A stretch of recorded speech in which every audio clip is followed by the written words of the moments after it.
Hello, നമുക്കിന്ന് പെസഹായിക്ക് നമ്മൾ റെഡിയാക്കുന്ന ഇണ്ടേറിയപ്പവും പാലും ഉണ്ടാക്കാം. പെസഹായിക്ക് ഇണ്ടേറിയപ്പവും പെസഹാപ്പാലും കലത്ത ഉപ്പവും പാല് കുറുക്കും കിണ്ണത്തപ്പവും പാല് കുറുക്കും ഇതൊക്കെയാണ് ഉണ്ടാക്കാറുള്ളത്. ഞാനിന്ന് ഉണ്ടാക്കാൻ പോകുന്നത് ഇണ്ടേറിയപ്പവും പെസഹാപ്പാലുമാണ്. വായോ, നമുക്ക് വീഡിയോയിലേക്ക് പോകാം.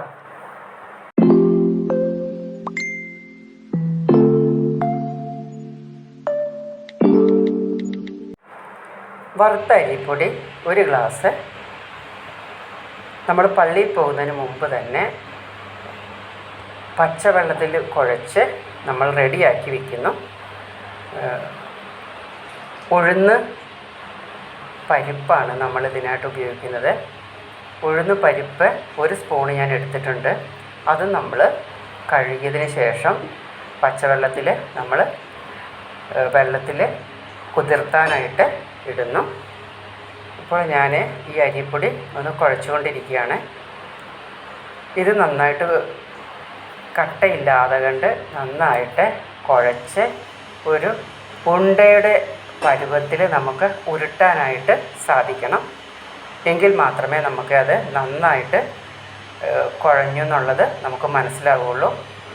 നമ്മളിത് നന്നായിട്ട് കുഴച്ച് ഉരുട്ടിയ ശേഷം ഇങ്ങനെ ഇങ്ങനെ ഉരുണ്ട് കിട്ടണം. നമ്മൾ ഇങ്ങനെ ഉരുണ്ട് വന്നതിന് ശേഷമാണ് നമ്മളിതൊന്ന് പരത്തി വയ്ക്കും. പരത്തി വെച്ച് കഴിഞ്ഞിട്ട് നമ്മളത് ഒന്ന് മൂടി വയ്ക്കും.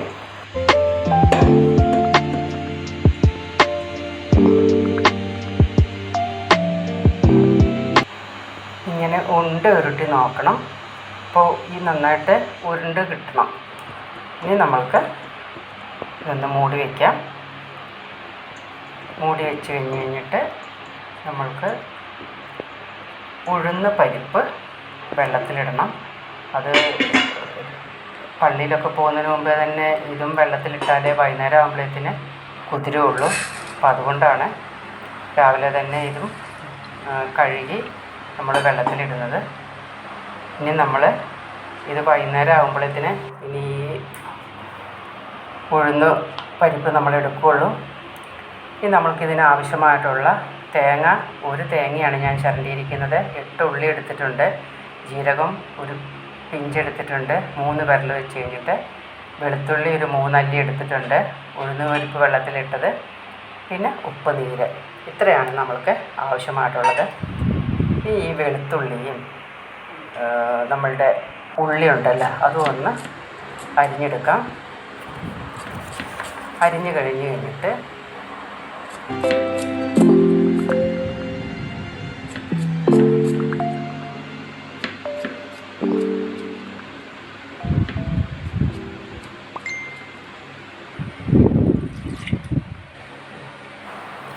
നമ്മൾക്കിതൊന്ന് മിക്സിയുടെ ജാറിലേക്ക് ഇടാം.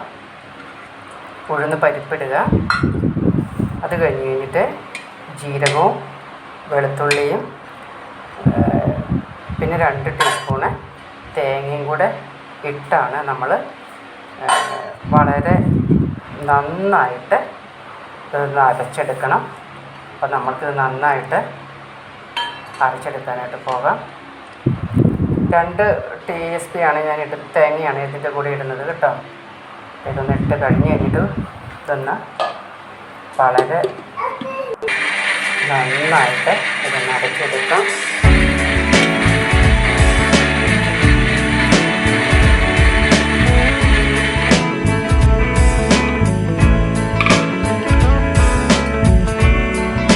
ഇനി നമുക്ക് ബാക്കി നാളികേരം ഇരിക്കുന്നതും കൂടെ ഇതിൻ്റെ കൂടെ ഇട്ട് കഴിഞ്ഞിട്ട് ഒന്ന് ഒതുക്കിയെടുക്കാം. അല്ലെങ്കിൽ നമ്മൾ എന്താ പറയുക, ചതച്ചെടുക്കുക എന്നൊക്കെ പറയില്ലേ, അതുപോലെ നമുക്ക് ഒന്ന് അധികം അരഞ്ഞു പോകരുത് കേട്ടോ. അപ്പോൾ ഇത് നമ്മൾക്കിതൊന്ന് അരച്ചെടുക്കാം.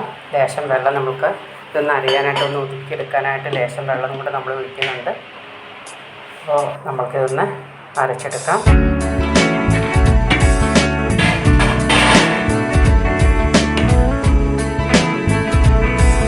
ഈ അരച്ചെടുത്തത് നമ്മൾ കുഴച്ച് വെച്ചിരിക്കുന്ന മാവിലേക്ക് നമ്മൾക്ക് ഇട്ട് കഴിഞ്ഞിട്ട് നന്നായിട്ട് ഒന്ന് മിക്സ് ചെയ്യാം. അപ്പോൾ നന്നായിട്ടൊന്ന് ഇളക്കണം. അതിൽ ഇപ്പോൾ നമ്മളിത് ഒഴിക്കുമ്പോൾ മറ്റേത് പരത്തി വെച്ചിരിക്കുകയാണല്ലോ, പൊടി കുഴച്ച് നമ്മൾ പരത്തി വെച്ചേക്കുകയാണല്ലോ. അപ്പോൾ ഇതും കൂടെ ഒഴിച്ച് കഴിഞ്ഞിട്ട് നന്നായിട്ട് നമ്മൾക്കൊന്ന് മിക്സ് ചെയ്യാം. വെള്ളം അധികം ഒഴിക്കരുത് കേട്ടോ, വെള്ളം അധികം ഒഴിക്കാതെ നമ്മൾ നോക്കണം. അപ്പോൾ ഇതിപ്പോൾ ആവശ്യത്തിനുള്ള പാകത്തിനുള്ള വെള്ളം മാത്രമേ ഇപ്പോൾ ഇതിനകത്തുള്ളൂ. ഇനി ഇത് നമ്മൾ ഉണ്ടാക്കുന്നതിന് മുമ്പ്, അതായത് ഇണ്ടേറിയപ്പം ഉണ്ടാക്കുന്നതിന് 20 മിനിറ്റ് മുമ്പെയാണ് നമ്മളിത് കുഴച്ച് വയ്ക്കുന്നത്. അപ്പോൾ നമ്മൾക്ക് ഈ കുഴ ശരിയായോ ഇല്ലയെന്ന് അറിയുമ്പോഴേ നമ്മളൊന്ന് കുഴച്ച് കഴിഞ്ഞിട്ട് കുറച്ചൊന്ന് കോരി ഇങ്ങനെ ഒഴിച്ച് നോക്കും. ഒക്കെ ഉണ്ടാകും. അപ്പം ഇങ്ങനെ മുറിഞ്ഞ് വീഴുന്നത്. അപ്പം ഇതാണ് പരുവം കേട്ടോ. അപ്പം ഇതുപോലെ ഈ ഒരു പരുവത്തിനാണ് നമ്മൾക്ക് കുഴച്ച് വയ്ക്കേണ്ടത്. ഇനി നമ്മൾക്ക് ഇണ്ടേറിയപ്പം ചുടാനുള്ള പാത്രത്തിൽ വെള്ളം ഒഴിച്ച് നമുക്കതൊന്ന് തിളച്ച് ആവി വരാനായിട്ട് വയ്ക്കാം.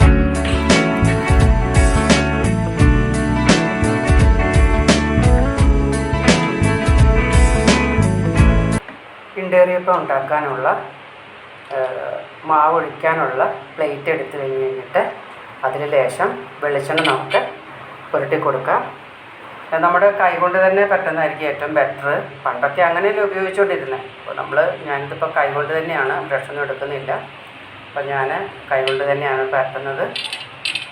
അപ്പോൾ ഇതൊന്ന് നന്നായിട്ട് പരട്ടി കഴിഞ്ഞിട്ട് ഇതിലേക്ക് നമുക്ക് മാവ് കോരി ഒഴിച്ച് വയ്ക്കാം. നമ്മൾ ആദ്യം ഒഴിക്കുന്ന, അതായത് ഏതെങ്കിലും ഒരു പാത്രത്തിൽ, ഏതിലാണ് നമ്മൾ ആദ്യം അപ്പം ചുടാൻ ഉദ്ദേശിക്കുന്നതെന്ന് വെച്ച് കഴിഞ്ഞിട്ടുണ്ടെങ്കിൽ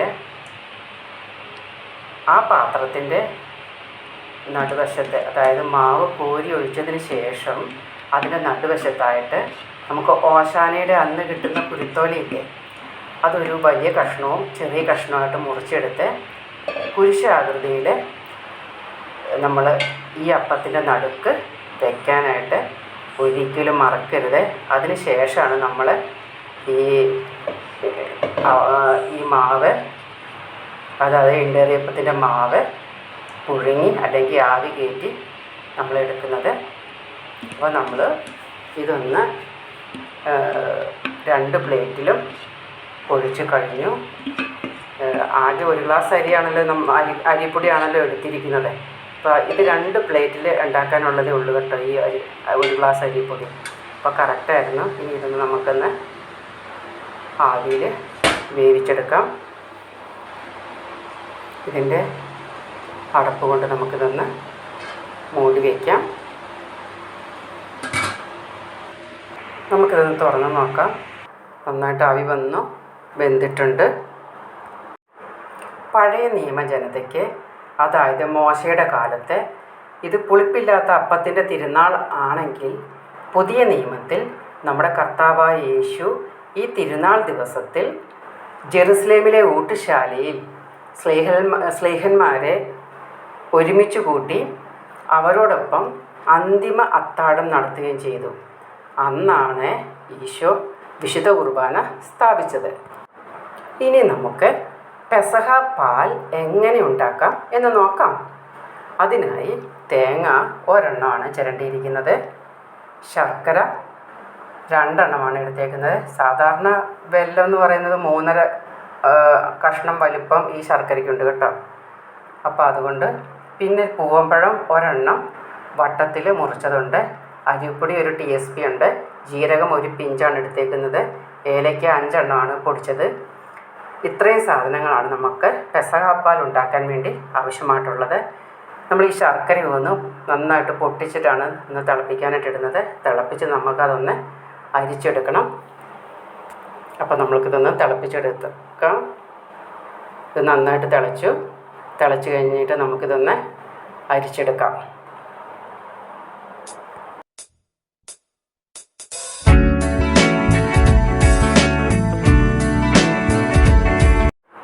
ഈ നാളികേരപ്പീര നമ്മൾക്കിതൊന്ന് മിക്സിയുടെ ജാറിലേക്ക് ഇട്ട് അടിച്ചെടുക്കാം. 1 ഗ്ലാസ് വെള്ളമാണ് ഞാൻ ഇതിനകത്ത് ഒഴിക്കുന്നത്.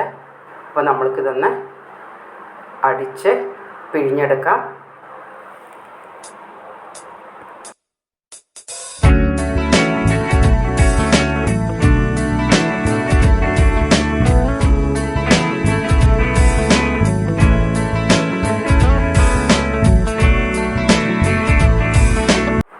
അപ്പോൾ തൻപാൽ നമ്മൾക്കിതൊന്ന് പിഴിഞ്ഞെടുക്കാം. 2ാം പാലും 3ാം പാലും എടുക്കുന്നുണ്ട് കേട്ടോ. അപ്പോൾ 2ാം പാൽ ഞാൻ 1/2 ഗ്ലാസ് വെള്ളത്തിലാണ് അടിച്ചെടുക്കുന്നത്. 3ാം പാലും 1/2 ഗ്ലാസ് വെള്ളത്തിലാണ് ഞാൻ അടിച്ചെടുക്കുന്നത്.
അങ്ങനെ ഇനി നമ്മൾ 1ാം പാലും 2ാം പാലും നമ്മൾ അരിച്ച് വെച്ച ശർക്കര പാനിയിലേക്ക് ഒഴിക്കുന്നു.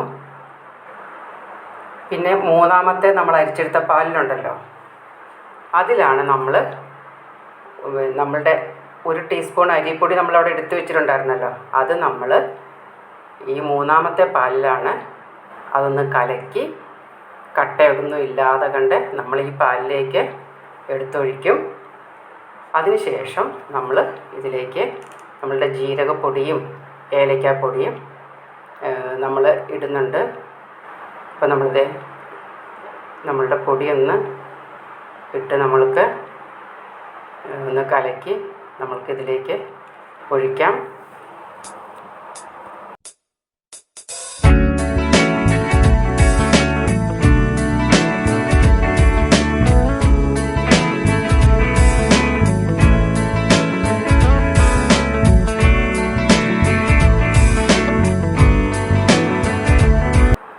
അങ്ങനെ നമ്മൾക്ക് ഇതൊന്ന് കലക്കി നമ്മൾ ഒഴിക്കുകയാണ്. ഇതിൻ്റെ കൂടെ നമ്മൾ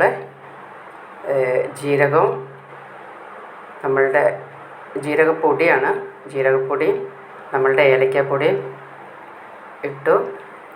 പിന്നെ ഒരു കാര്യം എന്ന് വെച്ച് കഴിഞ്ഞിട്ടുണ്ടെങ്കിൽ, നമ്മൾക്ക് ഓശാന ഞായറാഴ്ച കിട്ടിയിരിക്കുന്ന അതിൽ നിന്നും കുരുത്തോല ഇതിനകത്ത് ഇടാനായിട്ട് മറക്കരുത്. കുരിശാകൃതിയിലിടണം. ഒരു വലിയ കഷ്ണവും ഒരു ചെറിയ കഷ്ണവും എടുത്തു കഴിഞ്ഞിട്ട് കുരിശാകൃതിയിൽ വെച്ച് കഴിഞ്ഞ് ഇതിനകത്ത് ഇട്ട് വേണം നമ്മൾ ഈ പാല് കാച്ചിയെടുക്കാനായിട്ട്.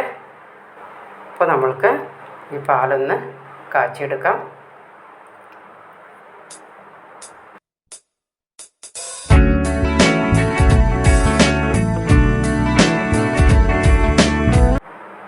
ഇപ്പോൾ ഇതിനകത്തിട്ട് ആ അരിപ്പൊടി ഒന്ന് വെന്തിട്ടുണ്ട്. ഇനി നമ്മൾ അരിഞ്ഞ് വെച്ചിരിക്കുന്ന നമ്മുടെ പൂവമ്പഴം ഇതിലേക്ക് ഇടാം. ഇതിട്ട് കഴിഞ്ഞിട്ട് ഒരു 2 മിനിറ്റ് നേരം മാത്രം ഇതിലിട്ടാൽ മതി. ഇങ്ങനെ ഇട്ട് നമുക്ക് ഇളക്കിയാൽ മതി. അത് കഴിഞ്ഞാൽ ഉടനെ ഇത് വാങ്ങി വയ്ക്കണം. കാരണം വെച്ചിട്ടുണ്ടെങ്കിൽ അതിനകത്ത് കിടന്നിട്ടുണ്ടെങ്കിൽ അത് വെന്തലിഞ്ഞ് പോകും. നമ്മളിത് വാങ്ങി വയ്ക്കുമ്പോൾ അതിനകത്ത് തന്നെ, ഇപ്പോൾ ആ പാലിനകത്ത് തന്നെ ഇരുന്നൊരു വേവുണ്ട്, അത് മതി, ധാരാളം അത്രയും മതി കേട്ടോ. അപ്പോൾ അതുകൊണ്ട് തന്നെ നമ്മൾക്കിത് പെട്ടെന്ന് വാങ്ങിയെടുത്ത് വെക്കണം. അങ്ങനെ നമ്മളുടെ പാല് കാച്ചി റെഡിയായി. വീട്ടിലെ സന്ധ്യാപ്രാർത്ഥന കഴിഞ്ഞ് കുടുംബത്തിലെല്ലാവരും കൂടി ഒരുമിച്ചിരുന്ന ശേഷം കുടുംബത്തിലെ മുതിർന്ന ആൾ നെറ്റിയിൽ കുരിശ് വെച്ച് ഉണ്ടാക്കിയിട്ടുള്ള അപ്പം ഉണ്ടല്ലോ, അത് എത്ര പേരുണ്ടോ അതനുസരിച്ച് മുറിച്ച് പെസഹ പാലിൽ മുക്കി എല്ലാവർക്കും കൊടുക്കുന്നു. പിന്നെ പെസഹ പാലും അപ്പവും ആവശ്യാനുസരണം മറ്റുള്ളതൊക്കെ മുറിച്ച് കപ്പിലും ഗ്ലാസ്സിലും പ്ലേറ്റിലൊക്കെ ആയി കഴിഞ്ഞിട്ട് എല്ലാവരും കഴിക്കുകയും കുടിക്കുകയും ഒക്കെ ചെയ്യുന്നു. നമ്മൾ ഒരുക്കുന്ന ഈ ഭക്ഷണം വളരെയധികം പ്രാർത്ഥനയോടും ചൈതന്യത്തോടും കൂടെ അവ ഭക്ഷിക്കുകയും നമ്മുടെ ഇളം തലമുറയ്ക്ക് അവയുടെ പ്രാധാന്യം പറഞ്ഞു കൊടുക്കുകയും വേണം. എല്ലാവർക്കും അഡ്വാൻസായി പെസഹ തിരുനാൾ ആശംസകൾ നേരുന്നു. എൻ്റെ ഈ വീഡിയോ ഇഷ്ടമായാൽ ലൈക്കും ഷെയറും ചെയ്യാൻ മറക്കരുത് കേട്ടോ. എൻ്റെ ഈ ചാനൽ സബ്സ്ക്രൈബ് ചെയ്യാത്തവർ സബ്സ്ക്രൈബ് ചെയ്യാനും മറക്കരുത്. Thank you very much.